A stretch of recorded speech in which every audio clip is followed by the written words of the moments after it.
लोकसभा चुनाव के बाद भारतीय जनता पार्टी अब उत्तर प्रदेश में होने वाले उपचुनाव की तैयारियों में जुट गई है। यूपी में 10 विधानसभा सीट पर उपचुनाव होना है। माना जा रहा है कि जल्द ही चुनाव आयोग उपचुनाव की तारीखों का ऐलान कर सकता है। वहीं बीजेपी उपचुनाव में क्लीन स्वीप कर इंडिया गठबंधन से अपना बदला लेना चाहती है। इसके लिए बीजेपी अपनी तैयारियों को लेकर कोई कसर नहीं छोड़ना चाहती। वहीं सोमवार को मुख्यमंत्री योगी आदित्यनाथ की अगुवाई में हुई बैठक में हर विधानसभा पर 3-3 उम्मीदवारों के नाम फाइनल किए गए। दरअसल करहल, मिल्कीपुर, सीसामऊ, कुंदरकी, गाजियाबाद, फूलपुर, मंझवा, कटेहरी, खैर और मीरापुर सीट पर उपचुनाव होने हैं। इसको लेकर लखनऊ के 5 कालीदास स्थित मुख्यमंत्री आवास पर बीजेपी कोर कमेटी की बैठक सोमवार को बुलाई गई थी। इसमें उप मुख्यमंत्री केशव प्रसाद मौर्य, ब्रिजेश पाठक समेत यूपी बीजेपी प्रदेश अध्यक्ष भूपेंद्र चौधरी और संगठन महामंत्री धर्मपाल सिंह मौजूद थे। बैठक में उपचुनाव के लिए 3-3 नामों का पैनल तैयार किया गया। बताया जा रहा है कि अब इन नामों को बीजेपी के केंद्रीय नेतृत्व के पास भेजा जाएगा। बीजेपी नेतृत्व इन 3 नामों में से किसी एक नाम पर मोहर लगाएगा।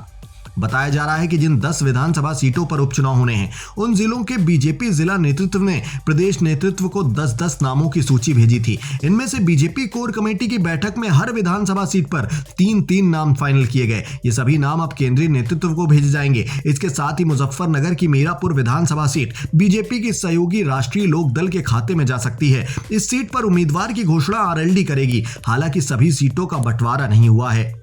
बता दें कि 9 विधायक अब सांसद बन चुके हैं। वहीं सीसामऊ से सपा विधायक इरफान सोलंकी को सजा होने के बाद उनकी सीट खाली हो गई है। इस पर अब उपचुनाव होने जा रहा है। बाकी बची 9 सीट में से 5 सीट पर समाजवादी पार्टी के विधायक थे। इसमें करहल, सीसामऊ, मिल्कीपुर, कटेहरी और कुंदरकी विधानसभा सीट शामिल है।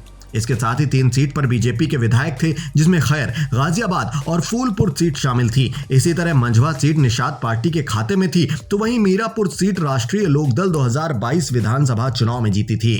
खैर दोस्तों, आपको क्या लगता है, उत्तर प्रदेश की वो 10 विधानसभा सीटें जहां पर उपचुनाव होना है, वो किस पार्टी के खाते में जाएगी? अपनी कीमती राय कमेंट बॉक्स में जरूर बताएं। साथ ही उत्तर प्रदेश से जुड़ी ऐसी ही तमाम खबरों से खुद को अपडेट रखने के लिए वीके न्यूज उत्तर प्रदेश के अलग अलग डिजिटल प्लेटफॉर्म से आप यूं ही जुड़े रहें। हरियाणा में जो चुनाव हुए हैं उसमें समाजवादी पार्टी को सीट नहीं मिली गठबंधन के। समाजवादी पार्टी कांग्रेस का समर्थन। अच्छा, उत्तर प्रदेश में 10 सीटों में चुनाव होने वाले हैं, बाई इलेक्शन होने वाले हैं, उसको लेके गठबंधन किस तरह का निर्णय करेगा? तो कांग्रेस 5 सीटें मांग रही है।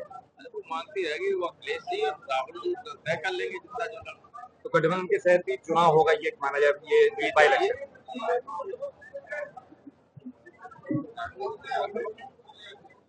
सर, एक बड़ा विवाद छिड़ा हुआ है। धर्मों की राजनीति चल रही है, जिसको लेके आजकल विकास के मुद्दे कहीं दिखाई नहीं पड़ रहे हैं। भाजपा की बात करें तो भाजपा बुलडोजर और एनकाउंटर को लेके बात कहती है और बोलती है कि सरकार जो अपराधियों का जो सॉल्यूशन है वो केवल भाजपा में है। इसको लेके आप क्या सोचते हैं?